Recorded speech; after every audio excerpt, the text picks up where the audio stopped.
masih bernafas, detak jantung yang beritme. Kami boleh hadir di bait-Mu ini semua karena anugerah-Mu semata. Bukan karena kuat dan gagah kami, bukan karena kebetulan, bukan karena apapun, tetapi karena anugerah Tuhan yang Tuhan masih percayakan, anugerahkan bagi kami. Kami mau buat hidup ini Tuhan menjadi berarti bagi Engkau, bagi sesama. Dan berfirmanlah Tuhan pagi ini, melalui hamba-Mu ini Engkau lindungi, tutup bungkus dengan kuasa darah-Mu, supaya firman yang disampaikan adalah firman yang hidup, firman yang membangun, menegur, menguatkan, supaya langkah hidup kami dalam menjalani pengiringan kami kepada Engkau, bahkan dalam sisa hidup kami mau bangun tabernakel yang baru, supaya banyak orang datang kepada Engkau melalui cara hidup kami. Kami sambut kebenaran firman Tuhan ini di dalam nama Tuhan Yesus Kristus, Tuhan dan Juru Selamat kami yang hidup. Amin. Amin. Silakan duduk kembali. Shalom. Selamat pagi. Selamat hari Minggu.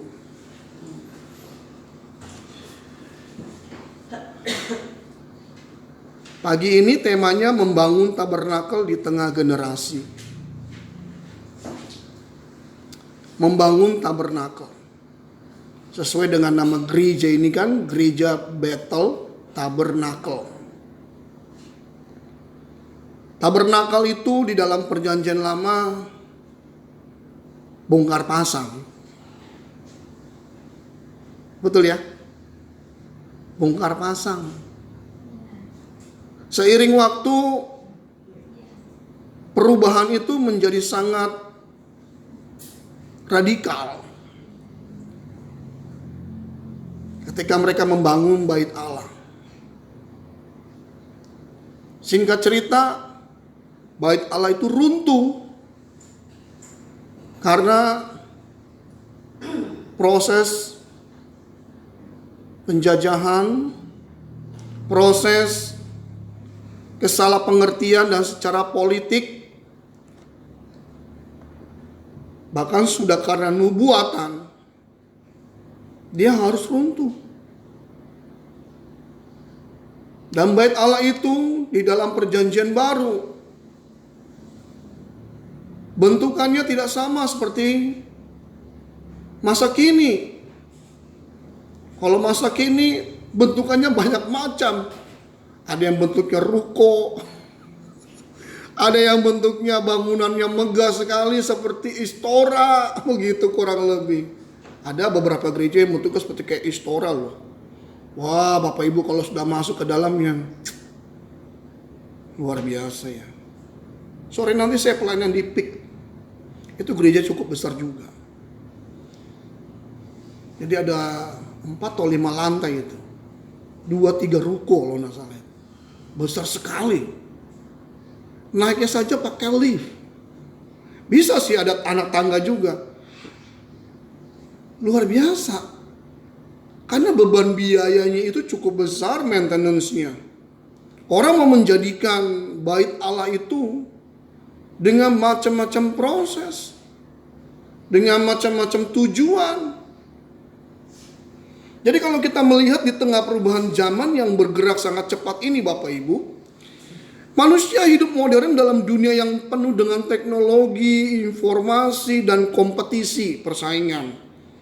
Nah, generasi masa kini tumbuh dengan budaya digital yang menawarkan kenyamanan sekaligus membawa tantangan besar terhadap kehidupan rohani. Coba kalau misalkan saya pinjam nama Yohanes atau Moses, orang muda di sini, hidup di tengah-tengah tabernakel dalam perjanjian lama. Aduh, capeknya minta ampun, bongkar pasang. Di RT kami sudah ada tenda mandiri. Dulu kita sewa-sewa kalau ada kegiatan RT. Kami punya tenda mandiri. Itu Bapak Ibu pernah nggak ngalamin di RT, di lingkungan RT, bongkar pasang tenda? Tiap kali mau bongkar pasang tenda itu RT-nya marah-marah di grup. Ini kemana ya sumber daya manusia aja? Karena saya pernah mengalami. Lalu saya usulkan Pak RT, jangan kami orang-orang yang senior Pak RT bongkar pasang tenda ini. Itu tenda itu kan ada rangka-rangkanya kan, kiri kanan, sisi kiri kanan, belum di tengahnya lagi dipasang, terus ada 4 sisi. Waduh, itu berat loh. Itu kalau besi satu tiang nimpa, nah, selamat jalan. Berat, makanya tidak bisa 2 orang, minimal 5 orang.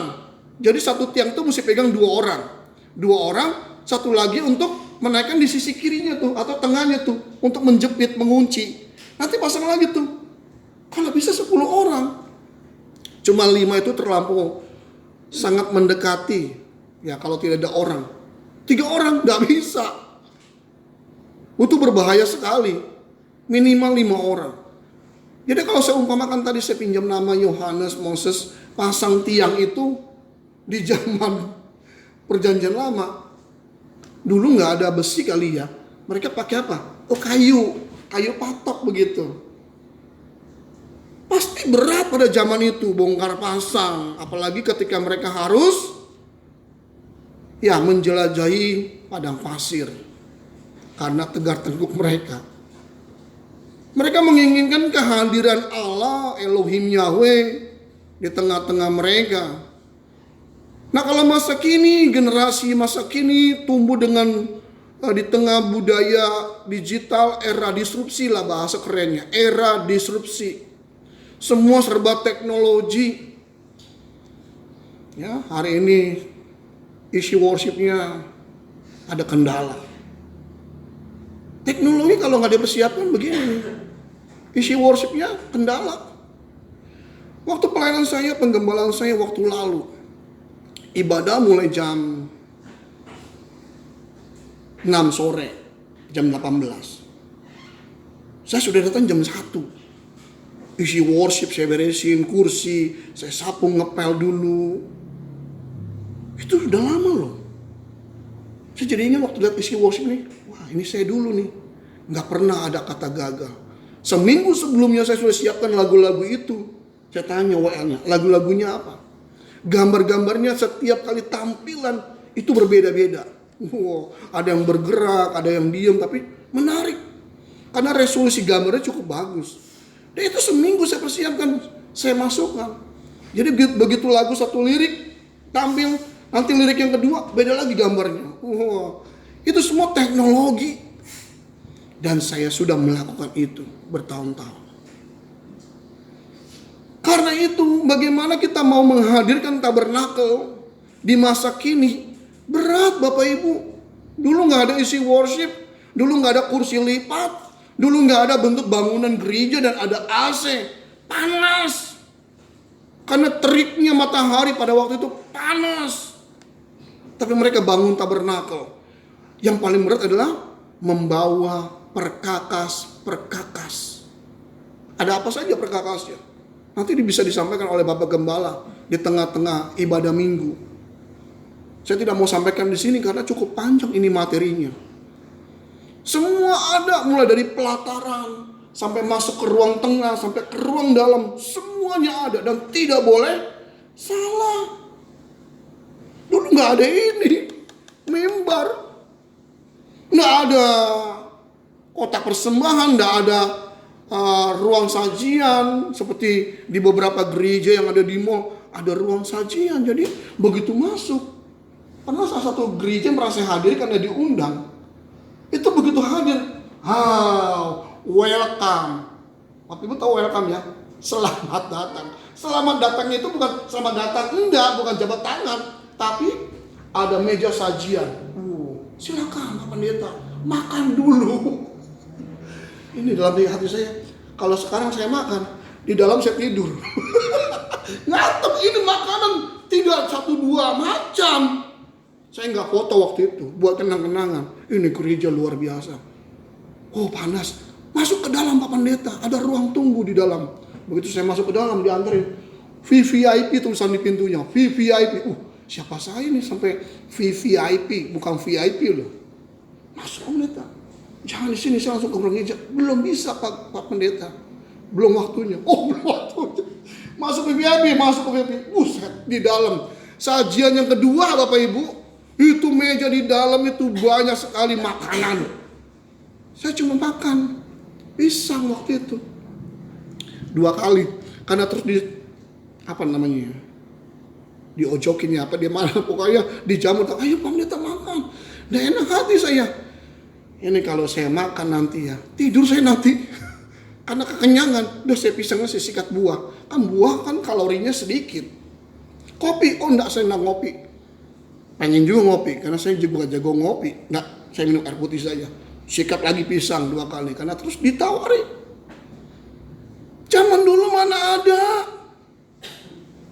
Nanti pulang sebentar ibadah ini. Ada berkat Pak ya? Entah itu apa saja yang dibungkus. Terima kan? Ada kue kecil apa. Wah hebat juga jemaat di sini. Sekarang ada beberapa gereja yang kalau pulang itu bawa sembako, bawa bingkisan. Mereka makan bersama prasmanan. Saya pikir-pikir ya ini bisa tekor gereja. Bisa tekor gereja. Tapi berhubung gereja itu punya donatur yang cukup kuat. Ya saya enggak tahu bagaimana prosesnya, tapi saya dengar begitu. Donaturnya cukup kuat. Jadi makan prasmanan. Pak Pendeta mari makan. Makanya banyak pendeta itu kena stroke, sakit jantung, darah tinggi. Karena begitu habis pelayanan dikasih jamuan. Ya itu Tino Ransak. Pokoknya yang B2, B1, B3, sampai B12, B kompleks. Itu ada di meja itu. Ya ikan juga kita lihat dong kalau makan ikan. Ada beberapa ikan yang kolesterol juga loh. Ya bawal diantaranya kan. Ikan kue lah boleh, kembung. Tapi kalau ikan itu diolah dengan caranya tidak sehat, kolesterol. Kalau dia 2 kali ibadah coba, belum lagi tengah minggu ada lagi ibadah, nggak stroke. Makanya itu pendeta ya banyak itu mesti hati-hati kalau diundang. Makanannya lihat dulu. Tapi pada masa lalu nggak ada begitu. Saya bicara seperti ini sebuah selingan, sebuah masukan supaya kita punya gambaran Bapak Ibu di pikiran kita. Tabernakel itu bukan bentuk bangunan, bukan bentuk kemah. Tabernakel itu adalah hidup kita. Bisa katakan amin? Tabernakel itu hidup kita. Termasuk anak yang engkau gendong itu tabernakel. Cuma masalahnya yang si kecil ini belum mengerti tabernakel hidupnya. Dia perlu dapat asupan. Apa asupannya? Saya mau mengajak kita semua membuka di dalam kitab Keluaran 25 ayat 8. Ya. Di dalam kitab Keluaran 25 ayat 8. Dan mereka harus membuka tempat kudus bagiku supaya aku akan diam di tengah-tengah mereka. Membuka tempat kudusmu dan aku akan berdiam di tengah-tengah mereka. Tapi kalau bagaimana dengan orang yang masih kecil, bayi? Kalau kata anak itu kan ada beberapa pengertian. Itu yang digendong, itu paidion. Masih kecil, masih bayi. Kalau orang bilang masih sekia, digendong paidion. Bagaimana dia mengerti tabernakelnya? Saya mengajak kita membuka dalam Injil ini. Sebentar.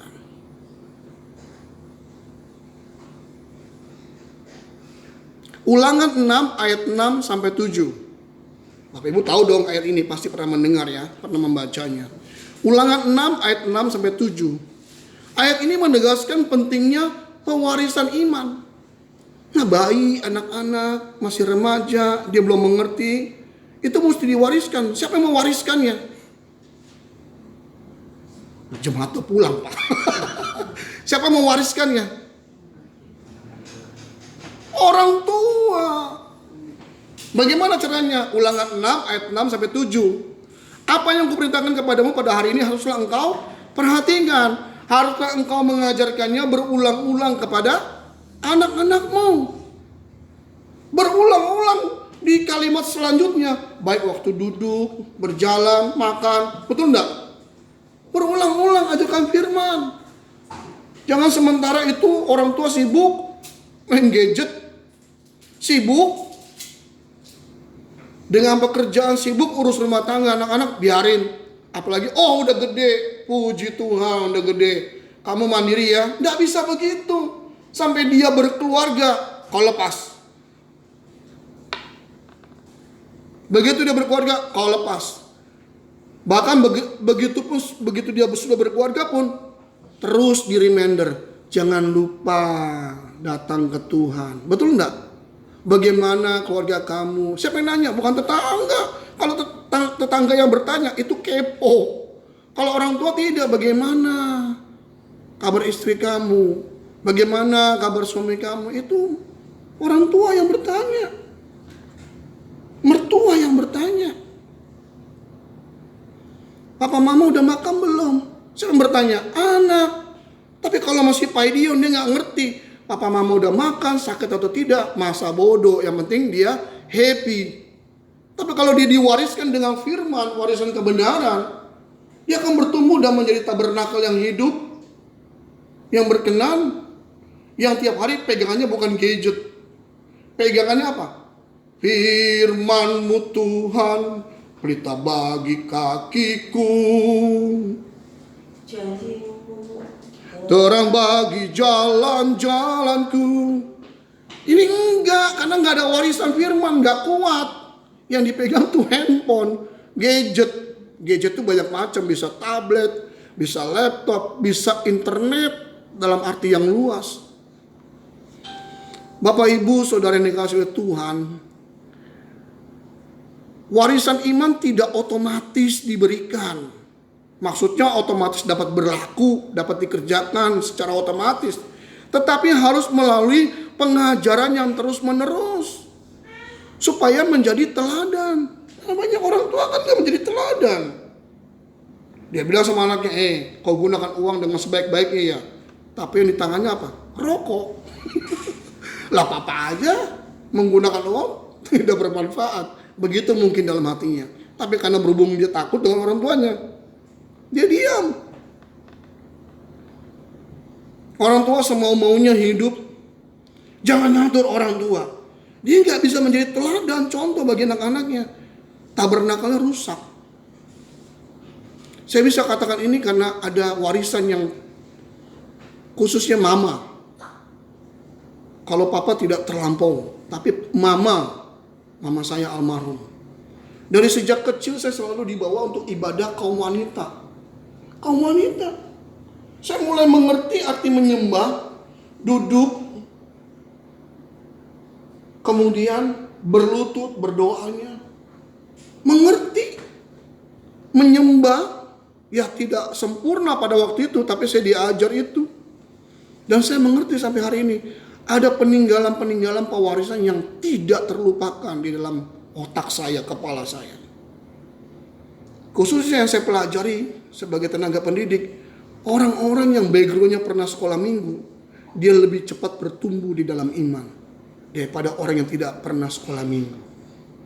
Tetapi ada yang kedua. Kenapa? Teknologi yang merusak cara orang untuk datang kepada Tuhan. Kan dia salah menggunakan. Tapi kalau warisannya kuat, dia gak gampang jatuh. Dia akan kokoh, walaupun dia jatuh dia akan bangun kembali. Dia akan bangun tabernakel dalam hidupnya. Seperti warisan yang sudah dia dengar, dia terima. Mau buktinya? Orang yang membangun dirinya sebagai tabernakel yang hidup, dia gak suka game lagi. Dia gak suka game. Dia gak suka dengar lagu-lagu yang sekuler, yang duniawi. Karena kalau kata duniawi terlampau kejam ya. Karena lagu-lagu yang selain lagu rohani ya memang lagu duniawi. Tapi kalau saya dengar sih terlampau kejam kata duniawi. Sekuler. Lagu-lagu pop, rock, lagu-lagu K-pop, lagu-lagu Jepang. Itu enak didengar. Saya suka dengar lagu Mozart. Saya suka dengerin tuh, enak, tenang, teduh. Suka denger lagu instrumen yang teduh, yang rileks. Apalagi yang pakai suling gitu ya, pakai gitar dipetik. Itu sekuler, tapi kalau itu bernuansa rohani, spiritnya beda. Spiritnya beda. Betul nggak? Yahweh Rafa Elohim. Pernah dengar lagu itu? Itu beda, langsung spiritnya langsung terbangun. Mengapa?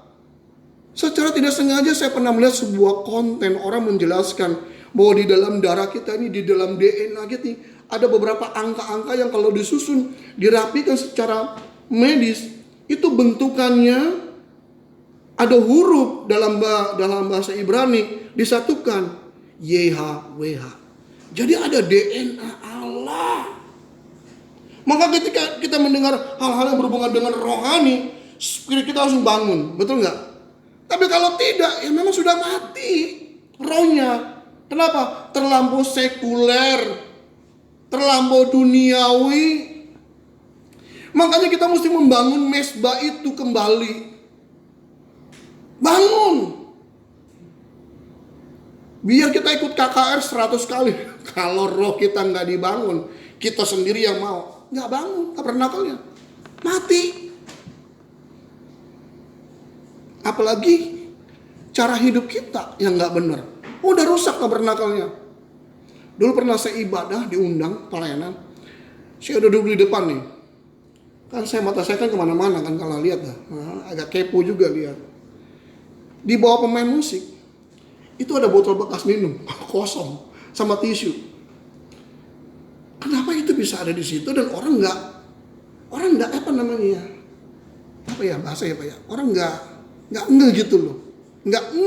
Ini sampah ini. Kenapa? Karena itu streaming. Wah, itu streaming disorot kemana-mana. Dilihat pemain musik di bawahnya ada botol, ada tisu. Siapa yang malu? Malu saya panggil anak muda itu. Kemarin, Kadia gitu kan, kemari. Kata orang Sunda, Kadia. Waktu dia datang, boleh minta tolong? Boleh. Minta tolong itu sebelum ibadah dimulai. Itu belum ibadah mulai, jadi belum streaming. Itu ada botol tisu, diangkat. Karena saya tahu, pernah melihat streaming itu, setiap kali itu pemain musik disorot di YouTube. Coba kalau itu nggak diangkat, kelihatan. Pas lagi saya khotbah, ada botol, ada tisu. Gembalanya sampai begini. Ya harus ngeh. Itu baru botol dan tisu bekas pakai. Kadang-kadang di hidup kita ini banyak sampah yang kita nggak ngeh untuk kita buang. Karena ini tabernakel, katakan amin. Buang dengki, iri hati, mau menang sendiri. Dari seluruh aspek hidup kita, dari sini nih mulai ini. Kepala kita dulu nih, isinya nih. Dulu saya nggak mengerti, usir setan dalam nama Yesus, pakai bahasa roh. Saya nggak mau peragakan, nanti menghina dia. Bahasa roh. Tengking iblis. Minggu depan datang lagi di iblisnya. Orang kesetanan lagi. Nggak keluar nih. Ada opo-oponya nih. Apa? Ikat pinggang dilihat. Apa yang disimpan-simpan dikeluarin, dibakar di tempat. Tolong nama Yesus. Saya tuh belum nggak mengerti. Setannya di sini nangkring. Karena iblis itu yang nggak ngumpet di hidung kita. Maaf ya, itu namanya upil. Yang ngumpet dalam hidung kita. Dia nggak mau. Dia mau di sini ngumpetnya nih. Pikiran kita lah yang dikuasai. Maka kata-kata Injil, pikirkanlah perkara yang di atas. Hal-hal yang bersifat spirit. Nanti masalah sekuler itu bisa dijalani. Tuhan pimpin, nggak duniawi. Bisa terima nggak Bapak Ibu, Saudara? Satu, yang lain sudah pulang kayaknya. Ini akan meluas Bapak Ibu. Kenapa? Cara berpikir kita yang harus diubah. Ini tabernakel yang paling utama. Ada satu pujian mengatakan ini. Ku bawa kepadamu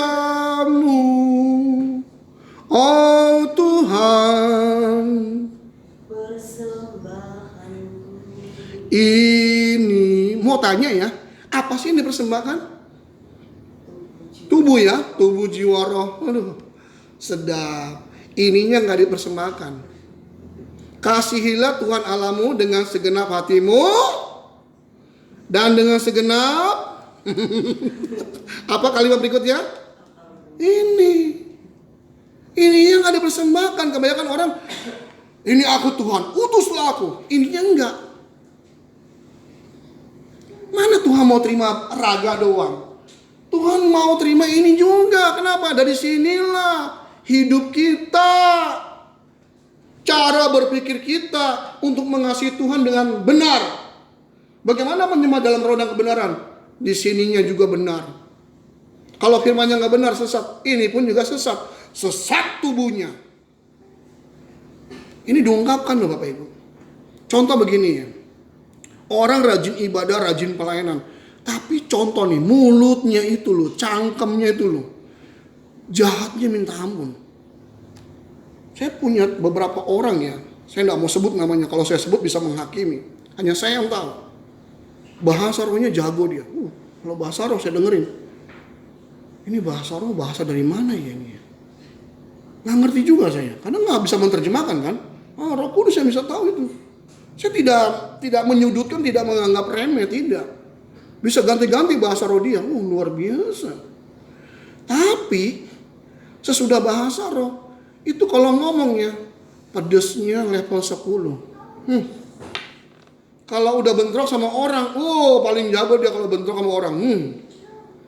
Mulutnya itu loh. Termasuk saya dulu, itu dulu Bapak Ibu.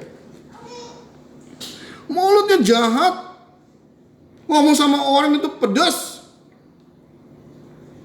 Atau sudah terima Tuhan Yesus, sudah dibaptis, bahkan sampai 3 kali. Tapi kelakuannya masih duniawi. Kalau udah buka handphone, scroll sana, scroll sini, yang nggak bener pun dilihat. Nggak di mana-mana, di gereja pun tetap scroll. Tadi saya lagi pujian ya, saya pengen buka satu YouTube. Karena mama papa mertua saya ada di Bangka. Jadi setiap minggu pagi saya mau lihat di streaming itu. Ibadah enggak? Kan disorot kan jemaatnya kan. Sesekali ada jemaat disorot. Saya gitu kelihatan di YouTube. Oh ada hadir. Berdua kelihatan. Oh puji Tuhan hadir. Kadang-kadang mama saya aja yang hadir. Ini kenapa ya? Cuma mama atau papa yang hadir. Nanti saya telepon pulang. Papa bagaimana keadaannya? Sehat. Oh lagi sakit kan ketahuan. Dari mana? Streaming. Streaming gak bisa bohong. Tadi saya mau buka. Oh lagi ibadah. Nanti aja lihat siaran tundanya. Kalau bisa sekarang tadi pengen buka mau lihat. Karena tiap minggu pagi saya mesti lihat. Karena saya udah gak punya papa mama. Mertua saya. Mau apa lagi sih? Kita perhatikan orang tua. Orang Kristen banyak tidak perhatikan orang tua. Jahatnya minta ampun. Saya udah setengah abad lewat Bapak Ibu. Saya mau menikmati hidup. Enggak. Orang tua saya dulu bahagiakan walaupun itu mertua. Karena ini tabernakel. Kalau tabernakel itu hidup, dia tahu mana yang benar, mana yang tidak baik. Banyak orang Kristen taunya, aku ini hidup benar, sudah pasti diselamatkan, sudah dibaptis kok 3 kali. Aku melayani lagi, apalagi aku sudah berkhotbah. Belum tentu. Matius 7 ayat 21-22, bukan setiap orang yang berkata Tuhan menyebutnya, bahkan sudah pelayanan diselamatkan. Betul enggak? Kalau Tuhan bilang apa? Aku tidak mengenal engkau. Mau apa kita? Aku minta bukti. Tuhan tunjukkan buktinya. Nah kalau Tuhan sudah tunjukkan buktinya, malunya minta ampun kita. Makanya membangun tabernakel itu tidak mudah Bapak Ibu. Tidak mudah. Membangun tabernakel di tengah generasi itu membangun budaya penyembahan yang benar. Penyembahan yang bukan hanya sekedar aktivitas hanya hari Minggu. Tapi gaya hidup yang memuliakan Tuhan setiap hari. Datang ke gereja nggak terlambat. Datang ke pelayanan tidak terlambat, lebih awal. Saya kalau masuk kelas, saya datang lebih awal. 15-30 menit sebelum saya masuk kelas. Saya bicara ini tidak bohong, Tuhan dengar. Mahasiswa bisa buktikan. Bapak selalu datang lebih awal. Iya, buktikan. Kamu kan tenaga pendidik nantinya kan. Kamu akan jadi guru, jadi pembicara, jadi pengkhotbah, jadi pelayan Tuhan. Nah kalau kamu jadi gembala di tengah terlambat, nggak jadi contoh, nggak jadi teladan. Kok ekstrim amat sih Pak? Lah kalau nggak ekstrim, kita akan digilas oleh dunia. Cara hidupmu. Tuhan bicara apa? Bagaimana Tuhan mau bicara? Kalau hidup kita nih tabernakelnya rusak. Anak kecil sampai mau teriak tadi itu. Rusak nih dagingnya nih. Tabernakelnya banyak kecoa, laba-laba. Ada waktunya rumah saya nggak akan penuh dengan sampah lagi. Karena kan banyak barang orang tua kan. Nanti kalau beliau sudah wafat, itu saya buang semua tuh. Karena masih ada beliau, saya masih menghormati. Gak ada guna juga buat saya. Tapi saya menghormati barang orang tua. Kalau beliau sudah tiada, ya saya bagikan buat orang. Yang gak berguna saya buang. Rumah juga tabernakel. Walaupun bentuknya fisik kan. Tapi apalagi ini. Ini tubuh kita ini skenos, kata Paulus. Skenos, pernah dengar gak? Apa artinya? Kemah. Sementara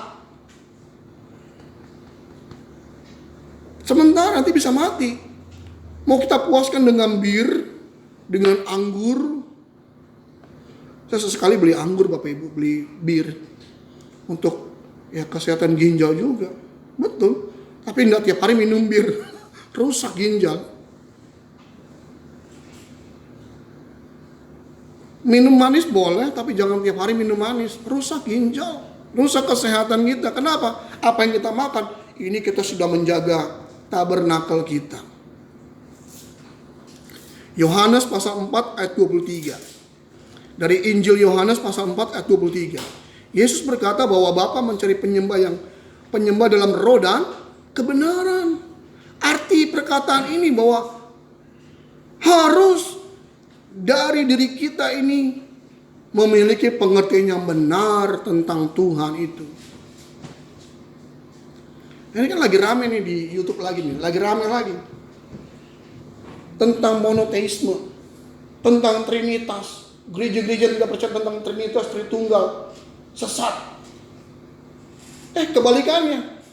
Orang yang tidak menganggap tentang monoteisme pengajarannya di luar itu sesat. Ini yang sesat siapa ya? Saya bingung ini nonton ini. Bingung. Pertanyaan begini mudah saja. Bapak Ibu mau dengar nggak? Mau dengar ya? Yesus Kristus Tuhan bukan? Jemaat gak pulang nih. Yesus Kristus adalah Tuhan bukan? Yakin? Tahu dari mana? Buktikan. Pendeta sesat nih. Enggak. Kita ngobrol dulu. Bapak Ibu pernah makan donat Jeko? Siapa yang belum pernah makan donat Jeko? Ada? Kenapa saya turun? Adem Bapak Ibu. Tahu nggak kenapa? Jeko itu enak dibandingkan dengan merek yang lain. Ini saya sebut merek. Itu kan menurut saya merek itu enak. Karena saya biasa makan yang belum pernah makan. Cengol. Apa itu Jeko ya? Apalagi merek coba yang lain, ya? Apalagi? Bisa bantu nggak? Ayo tahu nggak apa coba? Ayo bantu dong, apa apa? Saya udah tahu sih tapi nggak bisa menyebutkan, yang lupa. Tahu doang gambarnya apa coba? Donat apa? Daging donat. Apa lagi? Harus suara gimana nih? Donat apa lagi? Kalau orang mau pernah makan donat yang tadi tuh, dia nggak tahu. Coba orang di Papua, ini kan lagi ramai di Papua nih, soal pesta babi kan? Saya nggak ngerti.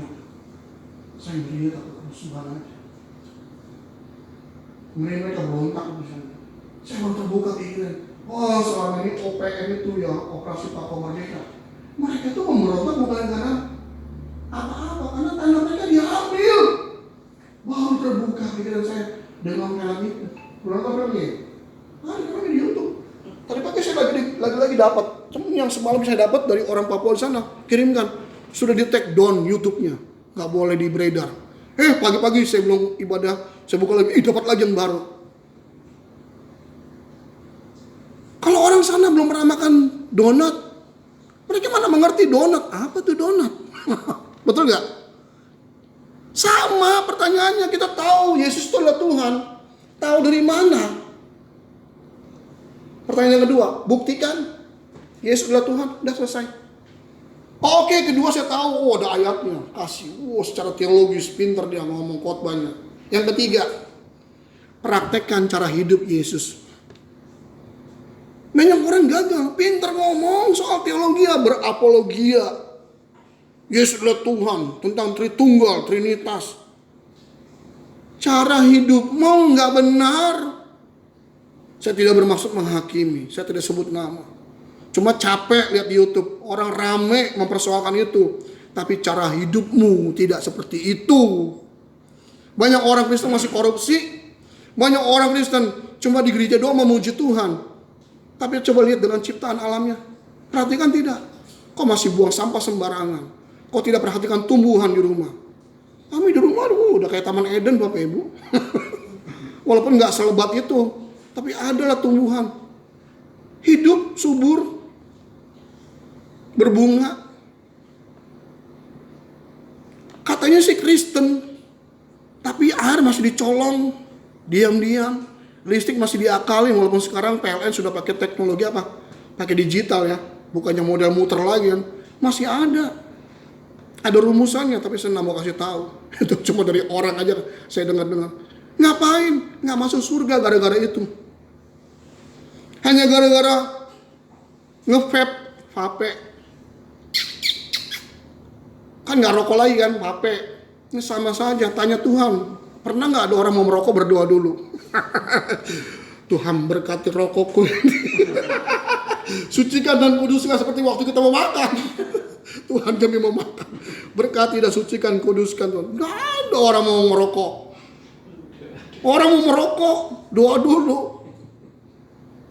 Nggak ada sih, belum pernah bertemu. Ada orang mau merokok pegang ini, ya. Ini contoh lah begini ya. Ini kan pakai pulpen dulu nih. Begini nih. Tuhan berkati. Rokok ini Tuhan, sebab bermanfaat bagi tubuh saya. Nggak ada. Orang mau berzina ada nggak berdoa dulu?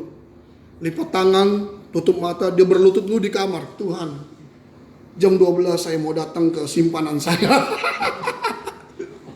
Nggak ada. Orang mau berdosa itu nggak mungkin berdoa dulu. Yang ada apa? Mingkem, diam-diam. Jangan sampai bersuara. Yang terakhir, 1 Petrus pasal 1 ayat 15 sampai 16. Dari Injil 1 Petrus 1 ayat 15 sampai 16. Firman Tuhan berkata demikian. Hendaklah kamu menjadi kudus di dalam seluruh hidupmu. Kudus. Ini tabernakel Bapak Ibu. Ini ada yang gak datang lagi nih. Kenapa ini? Dengarkan mereka. Saya recording, saya share. Saya share ke Bapak Gembala. Orang-orang tertentu. Bantu share lagi buat orang-orang yang gak hadir. Biar dengar firman Tuhan ini. Ini tabernakel kita. Yang harus kita jaga, miliknya Tuhan. Tubuh ini. Mulai dari mana? Dari sini. Ininya kalau picik, licik. Memainkan peran atau pura-pura. Sampai kapan sih? Kata pepatah mengatakan sepandai-pandainya tupai melompat. Nyungsep juga dia. Tapi kalau kita jujur, Tuhan tahu isi hati kita. Dulu saya pikir hati itu di sini, bukan. Ini liver Bapak Ibu. Hati itu di sini, hati itu pikiran. Jiwa kita itu di sini nih. Ingin disayangi, ingin dicintai di sini. Bukan di sini, ini liver. Prosesnya menyaring darah. Proses racun diolah, disaring, dibuang melalui urin dan kotoran tinja. Ini di sini nih. Kalau ininya nggak bersih, tabernakelnya pun juga kotor. kotor. Dari sinilah pikiran kita ini yang mesti dibersihkan. Dulu saya susah sekali mengucapkan kata maaf. M-A-A-F. 4 huruf ya. Susah. Gengsinya tinggi banget. Maaf. Susah Pak. Yang ada sudah salah, benar. Tapi sekarang apa sih kata maaf itu jahat Tuhan? Ya sudahlah. Walaupun saya benar, saya berani minta maaf. Itu pertama kali saya ucapkan, walaupun saya benar, saya berani minta maaf. Karena Roh Kudus yang mendorong saya. Dan tahu nggak Bapak Ibu, apa yang terjadi reaksinya? Air mata saya tumpah di tempat. Ya, saya minta maaf. Langsung keluar air mata saya. Saya bingung kenapa ya? Karena saya tahu saya benar, tapi saya dipersalahkan. Sekarang mah sudah kebal. EGP emang gue pikirin. Nggak apa-apa, walaupun kita dipersalahkan, kita benar, kita minta maaf. Nggak apa-apa. Karena saya tahu ini tabernakel. Kita mesti menjaga kesucian hidup kita. Yang terakhir Bapak Ibu, dalam generasi masa kini kita memerlukan pemahaman bahwa mengikuti Kristus, Yesus Tuhan kita, Allah yang hidup itu, berarti kita berani hidup benar di tengah dunia yang semakin tidak menentu ini. Amin. Harus berani. Yang nyontek, jangan nyontek lagi. Yang suka bohong, jangan bohong lagi. Harus berkata jujur. Yang malas-malas, mau hidupnya enak-enak, ubah cara hidup kita. Kita mesti rajin. Menabung itu bagian dari tabernakel, menabung. Kalau boros, ya resiko ditanggung. Di kemudian hari kita berdoa, Tuhan tolong, uangku habis Tuhan. Itu kalau ada suara dari surga sana ya, itu malaikat yang mewakili. Siapa suruh boros? Harus sadar, nggak mungkin orang yang menabung itu susah hidupnya. Kan pepatah mengatakan apa? Rajin menabung, pangkal. Ya kaya itu kan relatif. Apalagi kalau hidup kita benar. Masa Tuhan gak pelihara hidup kita? Gak mungkin. Gak mungkin. Jangan takut Bapak Ibu. Karena tabernakel itu bicara mengenai seluruh aspek hidup kita. Bukan hanya tangan, bukan hanya kaki. Bukan cuma kita waktu di gereja, bukan. Di dalam keseharian kita. Menjenguk jemaat, kunjungan, mengasihi mereka, rekonsiliasi yang pernah saya sampaikan ke Bapak Gembala. Rekonsiliasi itu perlu. Karena tabernakel ada kesatuan. Kalau nggak ada tiang satu di tengahnya, roboh. Itu tabernakel. Coba tangannya satu bilang, tangan kanan kau bukan bagianku. Mau? Coba bilang tangan kanannya, tangan kanan kau bukan bagian tubuhku. Bisa nggak? Nggak mungkin. Semua juga anggota tubuh Kristus. Kepala nggak bisa bilang sama kaki, kaki jangan songong ya, kau di bawah ya, aku di atas. Nggak bisa. Kaki ini bergerak, ini yang kontrol. Ini kontrol kalau nggak ada kaki. Mau melayang-layang dia kayak leak gitu. Kan nggak mungkin. Semua juga. Wah, sekali waktu kalau nggak ada George, siapa mau main? Ini aja nggak ada isi waspada kewalahan kita tadi. Karena kesatuan. Tabernakel itu unity Bapak Ibu. Datang lebih awal, sharing dulu, fellowship dulu bersama-sama. Segelintir nggak apa-apa, nanti apalagi kalau banyak, bingung. Kalau udah banyak tuh bingung, mau jenguknya siapa yang sakit, ke sono bagi tim, diakonia bagi tim. Kayak udah ngalamin begitu, ada gereja yang besar, bagi tim diakonianya. Yang A, B, C, siapa yang diutus nanti ke sana, ke sini. Satu hari bisa 3 kali. Nah kita kan punya pekerjaan juga yang lain, ngurusin begituan. Tapi karena pelayanan, itu resikonya kalau gereja besar. Siapa suruh gereja besar? Dalam hati, saya nggak bilang sama gembala aja. Cuma karena dia sharing sama saya, gimana ya Pak Pendeta ya? Ya memang itu resikonya. Sekarang tinggal tantangnya siapa mau melayani? Siapa yang mau melayani? Oh nggak ada yang katakan, siapa yang mau melayani? Ini saya bertanya contoh kepada jemaat waktu itu. Siapa mau melayani? Kita bagi tim diakonia. Yang ini sakit, ini yang kunjungan ke sini. Banyak tim sharing, apalagi kalau ada yang kematian. Waduh, saya pernah melayani diakonia kematian. Aduh ibu, seminggu ada 3 yang mati. Bingung bagi waktunya. Malam ini malam penghiburan, besok malam tutup peti siapa, besok lagi baru ibadah penghiburan di awal. Bagi tugas. Itu saya sudah alami karena saya pernah ketua diakonia. Capek. Ya begitulah pelayanan. Tapi kalau tabernakel kita nggak benar ya, nggak suci, nggak kudus, nggak bisa. Yang ada kita lelah, kita akan meninggalkan Kristus. Tapi jangan salahkan orang-orang yang pergi. Mungkin karena cara hidup kita yang nggak benar, sampai orang bisa pergi meninggalkan Kristus. Kita ini magnet Bapak Ibu, sampai orang tuh bisa tertarik kepada kita, datang. Ini kan pernah saya sampaikan di tempat ini.